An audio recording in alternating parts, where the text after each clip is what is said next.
কারবালা শরীফের একটি খানকা শরীফ, যেখানে পবিত্র আশুরার এই যে কাশেদের দলগুলো বের হয়েছিল, আজকে কয়েকটা দিন হাই হুসেন হাই ইমাম করে 10টা দিন তারা মানুষের দ্বারে দ্বারে ঘুরেছে, এক জায়গার মধ্যে জমায়েত হয়েছে। এই কথাটা আমি এই জন্য বলছি বাবা, অন্য দিনের গান আর আজকের গানটা অন্যরকম। আজকে তো গানই গাওয়া চলে, কারণ হুসাইনের প্রেমিক হলে এই কথাগুলো জানতে হবে, নবীর প্রেমিক যারা তাদের এই কথাগুলো জানতে হবে। যখন নেমে গেলাম দরবারের মধ্যে, আমার বাবারে পায়া দেখলাম যে তারা পাগল হয়ে গেছে, আর এই মানুষটাকে পেয়ে, আমাদেরকে পেয়ে ওরা এত খুশি হয়েছে। কিন্তু আমি ওই সমস্ত মানুষের চোখের দিক চাই একটা জিনিস লক্ষ্য করে দেখলাম, ওরা একটা মানুষের সাথে যদি সালামও দিতে যাচ্ছে তারপরে চোখ দিয়ে পানি বের হয়। সবাই কাঁদে। একটা মানুষকে সালাম দিতে গেছে, আমাকে বলতেছে সরকার ভাই আসসালামু আলাইকুম, ভালো আছেন? কয়ে বুকের মধ্যে জোরে ধরে দুই চোখ দিয়ে পানি পড়ে। কি হয়েছে? আজকে 10টা দিন মানুষের মধ্যে ঘুরতে ঘুরতে মালিক তাদেরকে এমন একটা হাল করে দিছে, যারা মানুষের মধ্যে কোথায় পুইতে গেলে দুই চোখের পানি ধরতে ঝড় ঝড় ঝড়। ওরাও নবীর প্রেম করলো, আমরাও প্রেম করলাম। আমার কাছে মনে হয়েছিল ওই সময় যে আমি কত যেন নগণ্য হয়ে গেলাম। এই মানুষগুলোর চরণ ধরে যদি আমি আজকে সারা রাত্রি গানে নাকি আমার শরীরের মধ্যে ভাঙতে পারতাম, ওই মাটি ওই ধরি, আমার জীবনটা ধন্য। তারপর আপনাদের এখানে এসেছি, ভালো লাগলো। বাবা, এই কারবালা কি, হুসাইন কি, নবী কি, আহলে বায়াত কি, এটা না বুঝলে এর প্রেম আপনার ভিতরে জাগৃত হবে না। হবে না, অনেক কথা আছে, সেদিকে যাব। আমি ছোট করে আজকে কারবালাকে স্মরণ করে একটা গান রেখে যাই, কারণ ইমাম হুসাইন উনি কি শুধু শহীদ হয়েছে? ও বাবা, যে শহীদ না হইলে আজকে ইসলাম কি এটা আমরা ভালো। ওই ইমাম হুসাইন শহীদ হয়েছে, ইসলামকে জিন্দা করেছে। নাকি বলেন? হ্যাঁ, সত্য এবং মিথ্যার একটি লড়াই হয়েছিল কারবালার। আমি সেই কথাগুলো বলতে চাই না, তবে পালা আজকে যাই হোক একটা কথা জিজ্ঞামু সাহস করে, পালা আপনারা যা মনে হয় তাই দিবেন। আমার মন থেকে একটা গান করুন, পালা আগে একটা কথা জিজ্ঞাইবে, কারণ আমি একজন মানুষকে পেয়েছি, এই বিষয়গুলো আমাদের জানা দরকার। সত্যের কাছে সারা জীবন মিথ্যা নিয়া, এই মিথ্যার কাছে সত্য মাথা মতো করবে, এটা তো হয় না। হবে জিহাদ, জিহাদের মতো হতে হবে। আমার জানা দরকার আপনার কাছে আজকে কোনটা পালা যেমন হয় তাই হোক, এই 10 মুহররমের গুরুত্ব কতটুকু। কেন কারবালার জমিনে এই হুসাইনের জন্য এই জগতের মধ্যে একদল মানুষ হাই হোসেন হাই ইমাম করে কাঁদবে, আরেক দল মানুষ, আরেক শ্রেণীর মানুষ এরা পছন্দ করে না, আরেক শ্রেণীর মানুষকে স্বীকৃতি দেয়। আমাদের জানা দরকার না এর গুরুত্ব কতটুকু। আজকের এই দিনের গুরুত্বটা আমার বাবা জানের কাছে একটু রেখে গেলাম, তাহলে অবশ্যই ভালো কিছু আমরা এখান থেকে পাবো। তারপরে আপনারা যা বলতে চাই।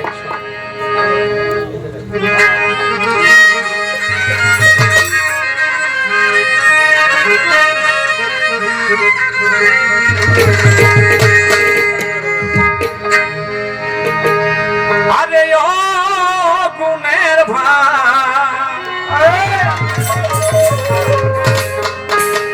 ভাই রে, কারবালায় নিল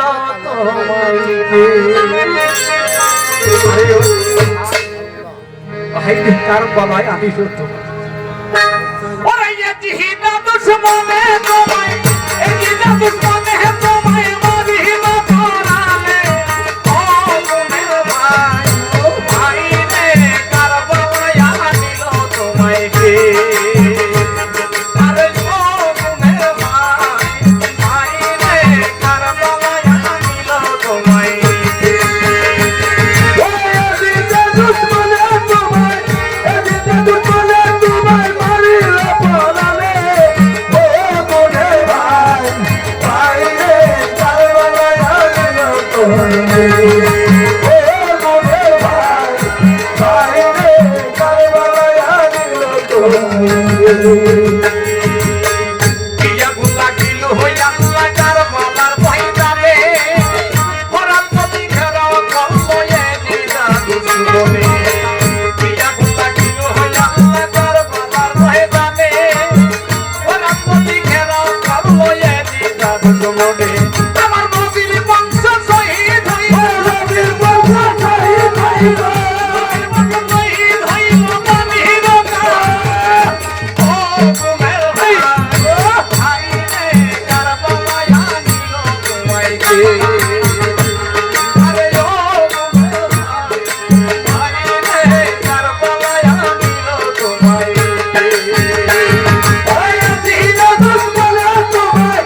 গানের তালে মন আনন্দে মাথা ঝোলাও তালে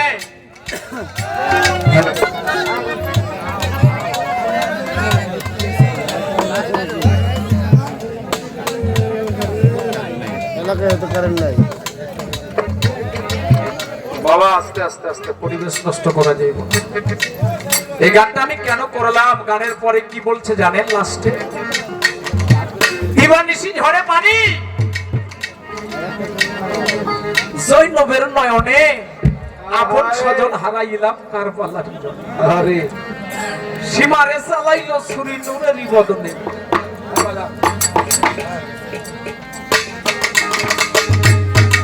কার কথা বলছে? কারবালার জমিনে ইমাম হুসাইনকে যখন হত্যা করার জন্য, শহীদ করার জন্য তার শরীরের মধ্যে প্রত্যেকটা জায়গার মধ্যে যখন তীরের আঘাত, আর বলার জমিনে ইমাম হুসাইন যখন পড়ে গেল, সীমানার চেষ্টা করছে হুসাইনকে আঘাত করে হুসাইনকে শহীদ করার জন্য, কিন্তু যেখানেই ছুরি চালায় কাটে না। যেখানেই ওই ছুরিটা চালায় কাটে না। মোল্লা হুসাইন সীমারের এই জায়গাটা ধরে টান দিয়ে দেখে বুঝতে পারলো আল্লাহর হাবিব যে পানিটা বলে গিয়েছিলেন তোমাকে যে হত্যা করবে তার এখানে একটা চিহ্ন থাকবে, কোনো ফসল থাকবে।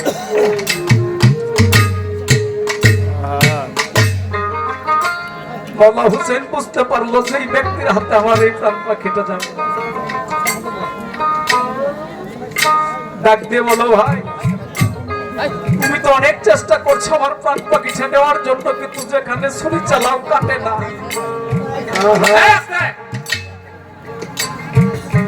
কেন কাটে না জানো? তুমি যেখানেই ছুরি চালাও, মৌলাজি যাকে সৃষ্টি না করলে কুল কায়নাতের বালির কোন সৃষ্টি করতো না। আরে আল্লাহর বন্ধু আল্লাহর হাবিব আমার নানাজি আমার এই শরীরের এমন কোন জায়গা না যে জায়গার মধ্যে তার পবিত্র মুখ মোবারক দ্বারায় চুম্বন করে নেই, এমন কোন জায়গা যে মুখ দিয়ে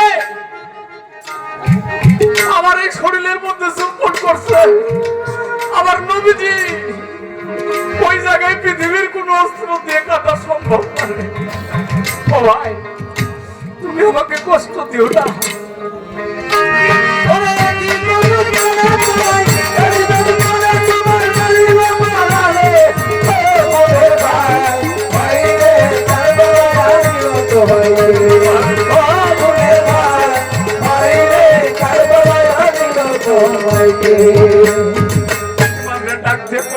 তুমি আমাকে কষ্ট না দিয়া আমার নানা তোমার জন্য একটা জায়গা রেখে গেছে, বাকি যেখানে চুম্বন করে নাই আমার এই গলার মধ্যে তোমার আমার এই জ্বালা সহ্য হয় না। শিবারকে দেখিয়ে দিল এই নূরের বদনে ছুরি চালাইলো, ইমাম হুসাইন শহীদ হয়ে গেল। তার মস্তকটা এক জায়গায় আর দেহটা এক জায়গায় খন্ড হয়ে গেল। আমার নবীজি বলেছিল আমি হুসাইন পন্থী মুসলমান আর আমরাও মুসলমান। এই জন্য মহব্বত করলে যারা তরিকতের মানুষ পাঞ্জাতনের মহব্বতটা কালবের মধ্যে জমা রাখতে হবে। আর ইমাম হুসাইনের মহব্বত না বুঝতে বাবা কতটুকু প্রেম করলাম জানি না।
Bye.